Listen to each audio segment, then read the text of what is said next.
নমস্কার বন্ধুরা, নবদিগন্ত চ্যানেলের পক্ষ থেকে আপনাদের সকলকে জানাই স্বাগতম।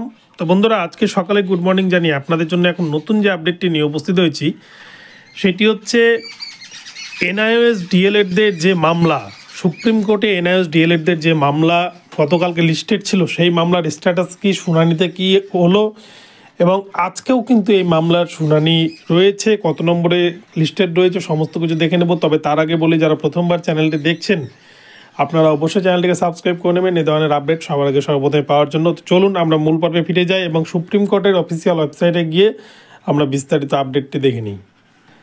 তো দেখুন বন্ধুরা, এখানটায় বলছে এই মামলার ডায়েরি নাম্বার 350001/2024। মামলাটি কিন্তু স্ট্যাটাস দেখুন পেন্ডিং রয়েছে। Koushik Das versus state of West Bengal, যে মামলার এসএলপি নাম্বার রয়েছে 019139/2024, রেজিস্টার্ড অন 20 আগস্ট 2024। তো এই মামলার সিএনআর নাম্বার রয়েছে SCIN 01035001/2024। তো প্রেজেন্ট লিস্ট দেখতেই পাচ্ছেন। এই মামলা কিন্তু 5/3/2025 তারিখ, অর্থাৎ আজকে কিন্তু মামলাটিকে আবারও লিস্টেড রাখা হয়েছে। Honourable justice BR Gavai and mister justice Augustine George Masih. CL number কিন্তু 43 রয়েছে। 43 নম্বর দেখে কিন্তু এখানে ভয় পাওয়ার কিছু নেই, কেননা স্ট্যাটাসে যদি আমরা দেখি, দেখুন লাল কালি দিয়ে যে লেখা রয়েছে, pending motion hearing after notice for admission civil cases list on dated 5/3/2025, top of the board, high up on the board. অর্থাৎ 4 তারিখের যে অর্ডার, সেই অর্ডার অনুযায়ী এটিকে কিন্তু একদম প্রথম দিকে ফিক্সড ম্যাটার হিসেবে কিন্তু সবার উপরে রাখা হচ্ছে। এই মামলাটিকে কিন্তু আজকে বিচারপতিরা শুনানি করাবেনই। অর্থাৎ গতকালকে কিন্তু এই মামলায় কোনো রকম শুনানি হয়নি। গতকাল কিন্তু শুধুমাত্র আজকের ডেটটা ফিক্সড করে দেওয়া হয়েছে গতকালকের অর্ডার কপিতে, এবং বলে দেওয়া হয়েছে এই মামলাটিকে কিন্তু প্রথম দিকে নেওয়া হবে।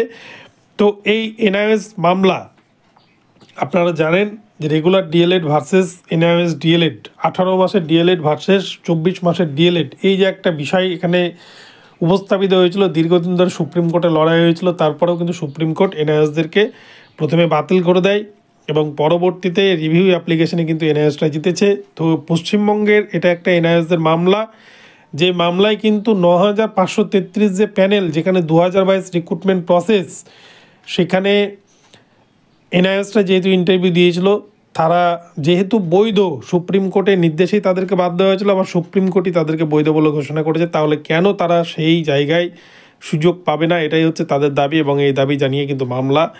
তো এই জায়গায় কি রায় দেয়, খুবই একটা ক্রিটিক্যাল কেস, খুবই সেন্সিটিভ একটা কেস। এখানে কিন্তু রিক্রুটমেন্ট হয়ে গেছে, করে দিয়েছে প্রাইমারি বোর্ড, প্রায় 1 বছর হয়ে গেল। তো সেই জায়গায় দাঁড়িয়ে এখন এনআইওএসদের জন্য কি নির্দেশ দেয় মহামান্য সুপ্রিম কোর্ট, সেটাই কিন্তু দেখার।